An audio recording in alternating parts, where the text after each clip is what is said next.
Андрій Бабичев з нами на зв'язку, військовослужбовець 93-ї бригади «Холодний Яр». Слава Україні, пане Андрію! Вітаємо вас з Днем Збройних сил України. Героям слава! Дякую. Оперативна обстановка в районі Бахмута. Будь ласка, озвучте, що зараз станом на тепер відомо про ситуацію у районі цього населеного пункту. Будь ласка, вам слово. Я хочу сказати, що останні 3 дні дуже пекельно, такого давно не було. Постійно грохоче, постійно приходи, виходи від нас і просто канонада йде артилерії як з їхньої сторони, так і з нашої. Вже 3 дні просто у нас мінусова температура, багнюка підзамерзла, погода ясна, це сприяє для гарної роботи артилерії, як з нашої сторони, так і з їхньої. Також нема проблем використовувати різні БПЛА, то ворог дуже сильно пішов і він, хочу вам сказати, зараз дуже сильно щемить на одному направленні – це Богданівка. Це південніше від Бахмута та Хромового, і він, хочу вам сказати, вже практично дійшов до околиць Богданівки. Там ідуть зараз запеклі дуже бої, 24/7, і просто перекопується їх жива сила, але вони постійно додають туди своїх. То я не знаю, скільки треба снарядів для того, щоб утилізувати їх усіх.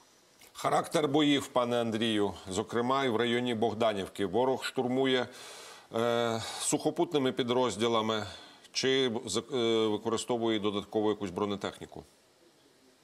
Суто піхота працює як з нашої сторони, так і з їхньої.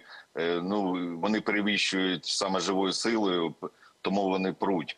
А так вони ще використовують і авіацію, і ракети. Ось С-300, С-400 – це ракети земля-повітря, але вони перероблені на земля-земля, то вони теж використовують ці ракети.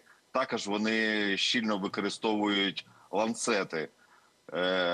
Те, що дрони камікадзе вони використовують, я не скажу, що їх це одиниці. Я вважаю, що на цьому направленні саме дрони камікадзе ми перевищуємо по кількості, як у застосуванні, так і у ураженні супротивника. То дуже щільно, якщо казати по щільності артилерії, то я б не сказав би, що з нашої сторони менше артилерія працює. З обох боків всі працюють, я вважаю, на 100%, і ніхто не хоче нікуди відступати.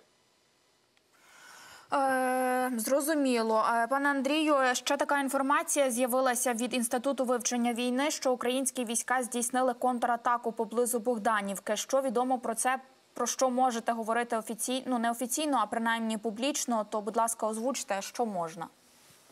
Розумієте, контратаки ніякої немає, ми на цьому направленні вже стоїмо у глухій обороні. І якщо ми відбиваємо якийсь там пункт, якийсь спостережний, то це не означає, що це контратака. Так, якась посадка може за один день декілька разів приходити то до нас, то до них, то ніяких таких масштабних контратак немає.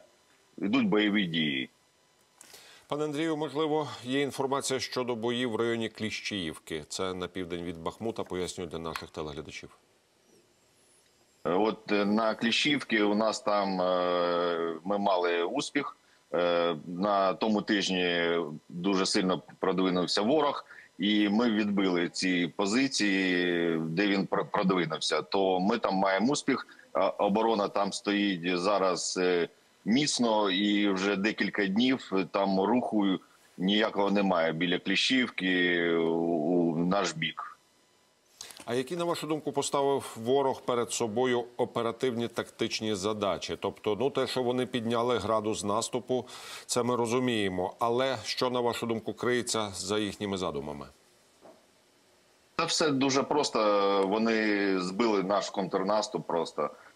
Так, ми збирались оточити Бахмут, дуже багато планів було, але Вони своєю контратакою, вони пройшли, вони відбили ті позиції, які ми відбивали майже півроку. Вони вже це відбили і, можна сказати, саме цим вони збили контрнаступ. Це перше, що вони хотіли зробити. Пане Андрію, яка ситуація зараз біля Хромового? Що там зараз відбувається? На Хромовому декілька хат під нашим контролем. Ворог повністю його не захватив, але північніше від Хромового він там потроху просувається, десь там 50 метрів там в день, але це просування є. А які використовує зараз ворог підрозділи в своїх наступальних акціях? Тобто це вже старі підрозділи, чи це новосформовані, чи якісь зведені групи? Та там багато вони навезли, там і старі стояли, і 72-га їхня мотострілкова прийшла, і вагнерівці прийшли. Там багато вже і нових, вони постійно поповнюють. Наскільки інтенсивним зараз наступ росіян на населений пункт Богданівка? Знаємо, що частково там були успіхи в наших Збройних сил, є визволені території, але бачимо, що також росіяни намагаються наступати саме і на цьому напрямку теж. Я ж казав, на Богданівці у нас успіху немає. Ми там просідаємо. Зрозуміло. Використання авіації. Ви згадували про те, що авіацію ворог використовує. Наскільки інтенсивно, чи вона грає роль допоміжної?